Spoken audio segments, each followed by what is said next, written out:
আরে কেমন আছো তোমরা সবাই? মনে আছে আমাকে? মনে থাকবেই বা কী করে? আমি তো ভিডিও দেওয়াই ছেড়ে দিয়েছিলাম। আসলে আমার ফোনের কিছু প্রবলেমের জন্য ভিডিও করতেও পারছিলাম না, দিতেও পারছিলাম না।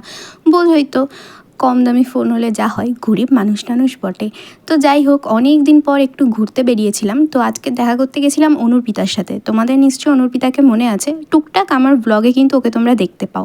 তো যাই হোক, ও আমার খুব ভালো ফ্রেন্ড। ভালো ফ্রেন্ডের থেকেও বলা ভালো, ও আমার খুব ভালো বড় দিদি। তো যাই হোক, ওর জন্য ফুল নিয়ে গেছিলাম, আর ফুল পেয়ে তো মেয়ে একেবারে খুশি হয়ে গেছে। তারপরে ওখান থেকে সোজা চলে আসলাম জুডিওতে, কারণ এই গরমে শপিং মল ছাড়া ভালো কোনো ঘোরার জায়গা আর হয় না, সিরিয়াসলি বলছি। তারপরে কটা ড্রেস ট্রাই করে একটু শপিং করে চলে আসলাম সোদপুর স্টেশনে কিছু খাওয়ার জন্য, কারণ খুব খিদে পাচ্ছিল আমাদের দুজনের। তারপরে নিয়ে নিলাম এই চিকেন পকোড়া, এটাই আমরা খেলাম। দেন তারপরে ওখান থেকে ট্রেন ধরে চলে আসলাম খড়দা স্টেশনে। তারপরে রিস্কায় উঠে পড়লাম। এবারে হচ্ছে বাড়ি যাওয়ার পালা। আর এই টাইমটাই একদমই ভাল লাগে না গাইস, বিশ্বাস করো, সিরিয়াসলি। ওর সাথে যে কিভাবে আমার টাইম চলে যায়, মানে পার হয়ে যায়, আমি বুঝতেই পারি না। তো যাই হোক, এবার হচ্ছে দুজনকে টাটা করে চলে যাচ্ছি যে যার বাড়ির দিকে। ও এখানে নেমে গেল, কারণ ওর এখান থেকে ওই দিকে চলে যাবে, ওর বাড়ি ওই দিকে আর আমার বাড়ি এই দিকে। দুজনে একই রিস্কা নিয়েছিলাম।